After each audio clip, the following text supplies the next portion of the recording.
Hi, everybody. My name is Dr. Anise Fisher. I'm the founder and CEO of Developing Capacity Coaching, and I'm very excited to be with you today to share with you our webinar for January 2025, which is focused on Leadership 2025. How do we lead with confidence and clarity? This webinar series is a part of our open source program at Developing Capacity, where we want to ensure that we democratize learning by creating a set of open access / free resources that we make available to the world to build their capacity. So, a little bit about us as an organization. Our mission is to expand the capacity of leaders to do good. Our hope is that we would be able to come alongside folks and foster a more compassionate, equitable, and just society. So, our vision is that we would have a world one day where, regardless of your background, people would be able to thrive freely throughout our planet. And so, when we partner with organizations, they usually come to us. Leaders usually come to us because they're experiencing some sort of entrenched obstacle, whether it be focused on the leadership level. So they're trying to transform the personal leadership of an individual. Um, or folks are trying to overcome obstacles in team. They want to build the capacity of an executive board, a board of directors, a leadership team, an employee resource group, a collaborator that they're working with. But they feel like they're experiencing some sort of obstacle that keeps happening over and over again, and they're having a hard time getting out of that. Or some people come to us when they're experiencing challenges within their organizational culture. They want to be more inclusive. They want to have a culture where their policies and processes reflect decision making and reflect the actions. They want to have a much more healthy organizational culture. So they want to find out what's going on that's impacting us having a thriving and a resilient culture, and then how do we begin to build the capacity of people to fix that? And then some folks come along to work with us because they want to leverage data informed decision making. They want to do an employee engagement survey. They want to do an organizational climate benchmark, or they want to do some strategic planning and assessment to see how well that strategic plan is being implemented. So no matter what, people are coming to us from across a variety of different sectors, but they all come with a similar type of disposition. How do we do this? Now, what's the next step? And they for sure want some level of a combination of capacity building, so the development of the person's real world applications to their context. So no matter we're working with someone in government or in higher education, we adapt what we do to your real world application, and they want data to drive what we're doing. And so we call ourselves data informed because before we do any work at the individual level, the team level, or the organizational culture level, we integrate some level of a baseline assessment to understand what's going on so we can best serve you. So let's get into it. So we're going to be talking about some things that folks should think about in order to help them lead with confidence and clarity. The running, I guess, joke that folks have been saying is that, it's just January in 2025, but it feels like the 100th day of 2025.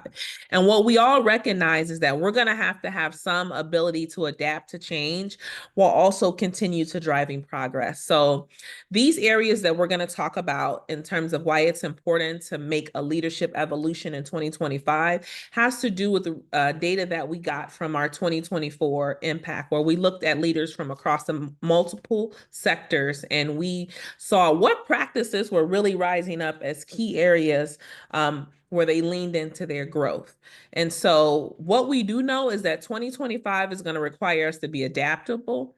We're going to have to be resilient, but we should also remain committed to having an equitable world where everyone has full and equal access to benefit from everything that's happening in their community. And we know the world is rapidly changing.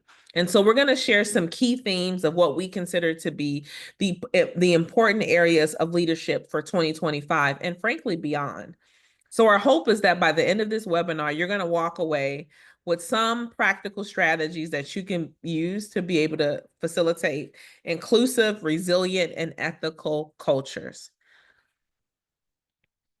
So there are 7 key practices that we found were really essential with this idea of evolving your leadership so that you can be much more confident and have clarity in 2025. And those 7 areas, which I will go through individually, is progress-oriented leadership, having some resiliency through self-care, being reflective in your practice, considering what does holistic well-being look like, what does ethics look like in leadership? What does it mean to be conscious and focused, and also understand the role of my identity in leadership and how that could actually help improve outcomes? So when we look at this idea of progress-oriented leadership, we look at this as, in order for us to be able to keep the morale of the team going, we should have some way of being able to have a culture of celebrating big wins and small wins. When we work with organizations across sectors, we find that they often have this as a growth edge, where they actually celebrate progress and really build people's morale, and also inspire momentum to keep going in the midst of everything that's happening around you. What we do know is that when you strategically track your advancements and you create a culture of let's celebrate the wins that we've had, let's celebrate the milestones, let's use this as a learning opportunity to see what works and what doesn't work, it boosts overall satisfaction. It boosts confidence in yourself as the leader, but also the team, to see that, okay, we're moving the needle. I can do this, especially when you're asking people to take on incredibly difficult challenges. And it also gives you an opportunity to inform future action. So there's some practical strategies that you can do at a meeting. You can acknowledge milestones at meetings. You can celebrate wins quarterly. And you can also use this as a moment to highlight best practices. So we sometimes encourage organizations, if you have people that are really excelling and they have some best practices that are working in the organization, why not highlight that best practice at an all team meeting or an all organization meeting, as a way, one, to recognize that individual or that team, but also to give people strategies and ideas on how to make progress on the goals for the organization. The next thing that we talk about is this idea of resilient leadership through self-care. And for the month of February, we're going to be talking a lot about resilient leadership for the individual and the team. So you should check out our February webinar, and you should also follow us online to see a lot of the conversation we'll be having around resilient leadership for individuals and teams. Resilient leadership isn't just about pushing through the challenges. Resiliency isn't just saying, I'm going to keep going no matter what the obstacle is. Resilient leadership is about ensuring that you have a sustainable practice, that you are able to sustain your performance over the long term. And a part of that is understanding the research that says sustainability and leadership is connected to our mental and physical well-being. It impacts your decision making, your focus, and then whether or not you create the conditions for your team to be sustainable. So think about, times where you might have been really tired and drained, and that impacted the way you made decisions and the way you showed up with your team. Part of this sustainable leadership practices includes, not only having an exercise routine for yourself, but building in mindfulness in your individual practice and your team practice. So before we start any meeting and developing capacity, whether it's internal or with our partners, we have a mindfulness practice where we ask people, what's giving you joy, peace, love, or freedom?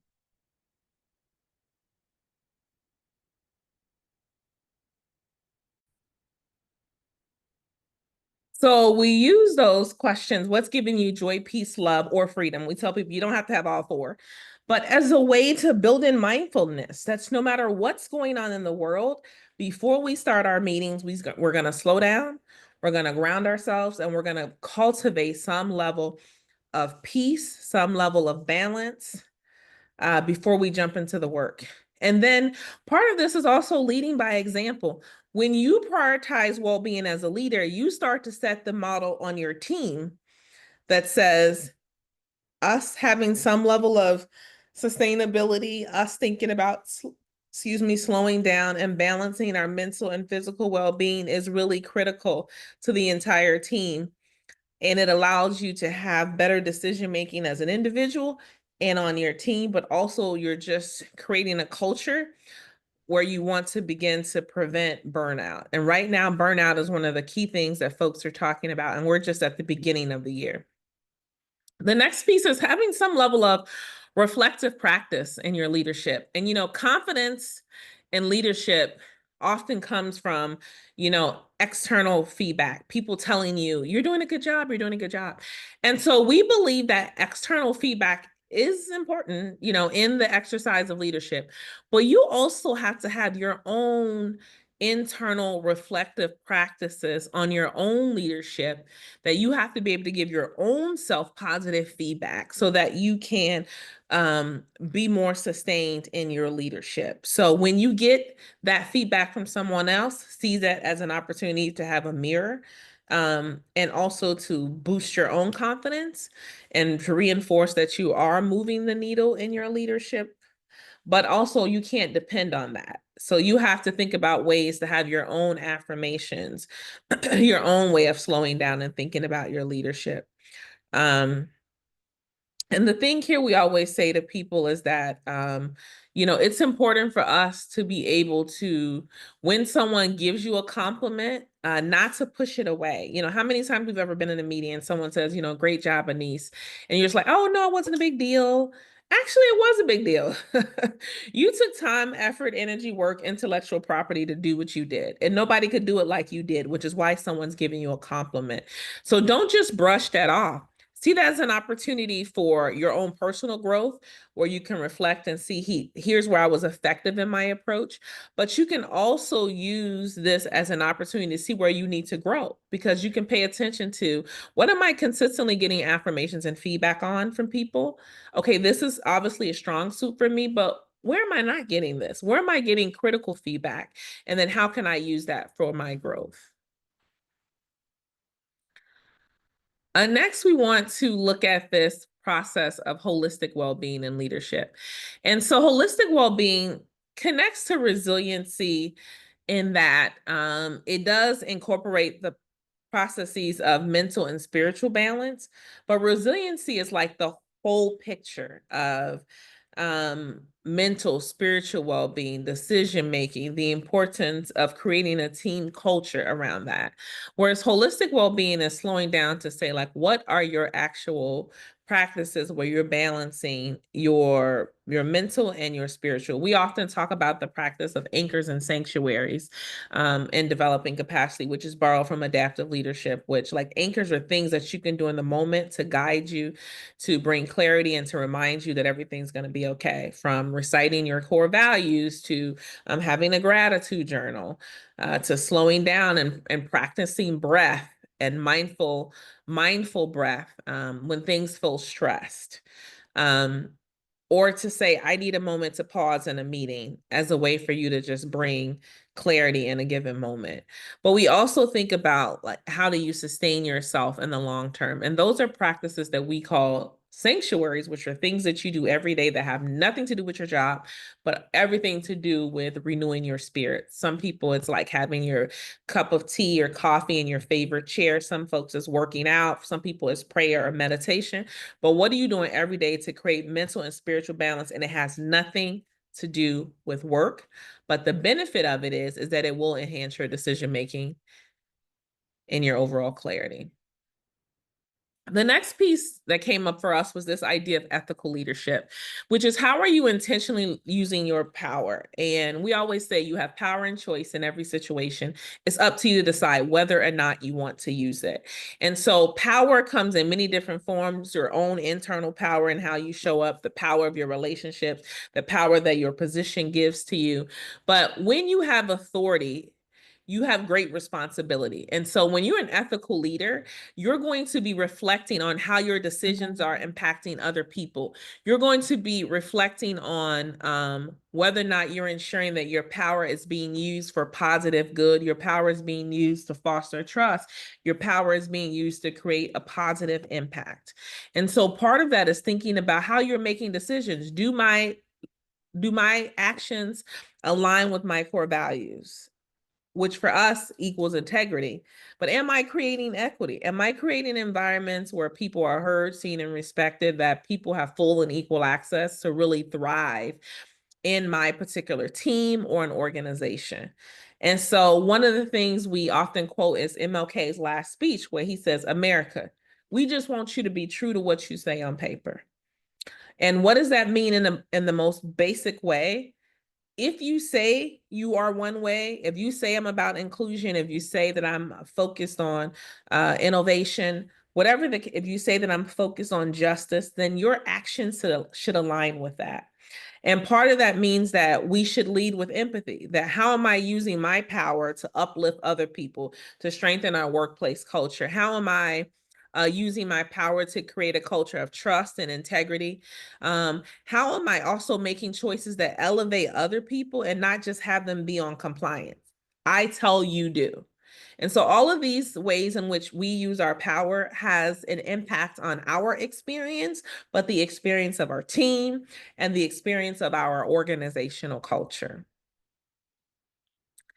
And then we talk about this idea of conscious leadership or equity-centered leadership. We use these terms interchangeably. And this is really seeing that the idea of fairness and inclusion is fundamental to your organization. And you can't have trust and you can't have innovation if you don't have fairness as a baseline. You know, equity is not an option in 2025. It's a core requirement of leadership, no matter what any administration says. Leaders who advocate for an organization that's inclusive, that hears, sees, recognizes, and respects people are going to be organizations that will weather whatever storms that will come, and they will be organizations that are innovative.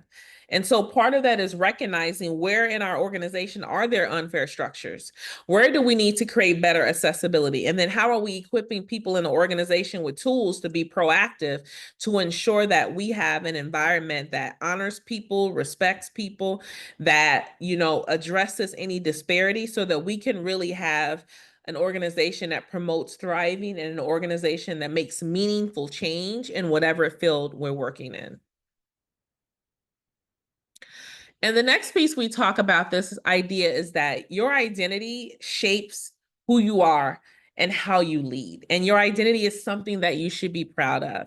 And how can you leverage your story to drive change? You know, a leader's personal journey is one of their greatest tools for impact. When you understand how your identity shapes your perspective, it allows you to be more inclusive and more intentional in your leadership.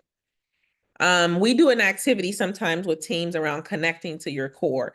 And it's a set of questions that allow a team to learn more about each other's origin stories. And what we find is whether the team is a team that's all white folks or folks of color or mixed gender, mixed race, mixed geographical regions, mixed sectors, that people are often surprised at how much connection and commonality they have across their origin stories and their identities beyond the surface level of what we can see. And so part of when you create space for people to authentically embrace their personal identity and see it as a strength and to see it as an asset, you not only create a space for greater inclusion and intentional environments that promote fairness and equity, but you also create a space where people can create a culture of belonging and people can be much more authentic with who they are. They can be much more authentic with bringing in these parts of themselves to not only connect with their colleagues, but to inspire people that you're working with and to ultimately create whatever positive change that you're working towards. And it's just always fascinating because when we do that, connecting to your core activity, people, you know, make connections. You know, folks are like, oh, I'm from that town, or my mother used to live there, or that's what I do on Saturdays, or my child is doing this, or oh, this is a deep desire that I have, or this is a part of my history. And it's the most beautiful thing in the world. And when we come back the next time to visit with that organization, because it's a part of when we do continued work with people, we see the relational bonds have been strengthened in that organization. That team is operating at a much higher capacity, and they're able to weather the storms when they have conflict because they now have something that helps them to understand the humanity of their colleague outside of, what they previously only had, which was a single story. Which, Chimamanda Adichie talks about this idea of the danger of the single story. And that activity helps people to get rid of these single stories. So ultimately, we've spent quite a bit of time, talking about what does it mean to lead with confidence and clarity in 2025, and what are some ways that we need to evolve in our leadership. And I spent time quickly talking about 7 key practices that we think are really essential to the future of leadership, not only in 2025 and beyond. You have to be focused on progress oriented leadership. You have to think about, how do you sustain the momentum? How do you recognize and celebrate your wins and successes?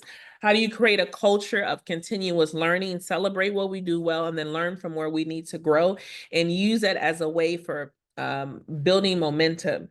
We teach a practice called anchors, 4 different anchors for your team and developing capacity. And these 4 anchors really help you to build cohesion and really help you to have a very progress-oriented focus with leadership. And then resilient leadership through self-care. This idea of truly thinking about these sustainable practices for your leadership and encouraging people to do that at the individual level, at the team level. Again, follow us throughout February on our LinkedIn and Instagram accounts, as well as we will be doing our second open source webinar of the year in February, and that will be focused on how do you build resilient leadership through self-care. So we'll give some more specific strategies from the personal level, the work level, and the team level. The next thing is having some level of reflective practice in your leadership is going to be really critical in 2025. This idea of using affirmations, using external affirmations, but also your own internal affirmations, paying attention to what people are consistently saying to you about how you lead and how you show up, and using that to continue to work towards your strengths, but using it as ways to grow. This year, we're offering strengths-based leadership coaching through developing capacity. And so you can work with us to get your Strengths Finder top 5 talents, and then engage in an individual coaching program, or you could do a team coaching program. Next is holistic well-being. So beginning to think about what are those specific anchors in the moment things you do, and then sanctuaries, daily practice to ensure that you have well-being. Ethical leadership. So beginning to think about, how are you using your power? How are you being more intentional, making sure that you empower other people and use your power in ways that honor everyone's collective humanity. This idea of conscious leadership or equity-centered leadership, which is this focus on, how do we create an environment where people are heard, seen, respected, they belong? How do I create an environment where we focus on making sure that there are not disparities in how people are treated, and if they are, we bravely address those and provide pathways through healing and reconciliation when harm has been done. And then identity awareness and leadership, creating a space where people can truly own their identity and use it as a source of power. No matter who you are, your origin story is important. It shapes who you are. So I really believe that in leadership 2025, it's not just business as usual as it was in 2024. It's not just about having high numbers and high ratings in your organization, or just being successful at the bottom line. It's really about driving these areas that I talked about. And it's really about ensuring that effective leadership is one where you embrace this concept of resilience, you embrace this concept of awareness, intentionality, and inclusion. And so we believe that when you apply these strategies to your organization, you're going to be able to foster a culture of continuous improvement, of well-being, of learning, of justice, where leaders can really create the transformative workplaces that thrive both now in 2025 and the future. You will be able to find a handout that you can download that's connected to this webinar that will give you specific strategies on how you can integrate those 7 practices into your leadership. Take it, share it with your teams, make it a 10 or 15-minute professional learning moment at your next team meeting. You can send this webinar, ask your team members to take 30 minutes to look at it, take some notes, and then you can come together, as a team and with the handout and talk about which practices you want to lean into. You don't have to do all 7 tomorrow. You can choose to say, hey, I want to focus on being more progress oriented for, the January. I want to focus on being more resilient in February. I want to focus on being more reflective in March. Think about those things and just take off. As I like to tell people in trainings, one good thing. Don't overwhelm yourself and set yourself up. What is the one good thing that you want to work on? And then you can always continue to implement other aspects because you will have had experience doing the practice ones. Finally, if you heard anything that interested you during our time together, I encourage you to go to our website, www.developcapacity.com. You can learn more about us. You can learn more about our services and what we do, and maybe we can partner in the future. Again, thank you for taking some time to listen to this webinar, to begin to think about how you can evolve your leadership in 2025, to set yourself up to lead with more confidence and clarity for now and in the future. Take care, everybody, and have a peaceful and prosperous rest of your day.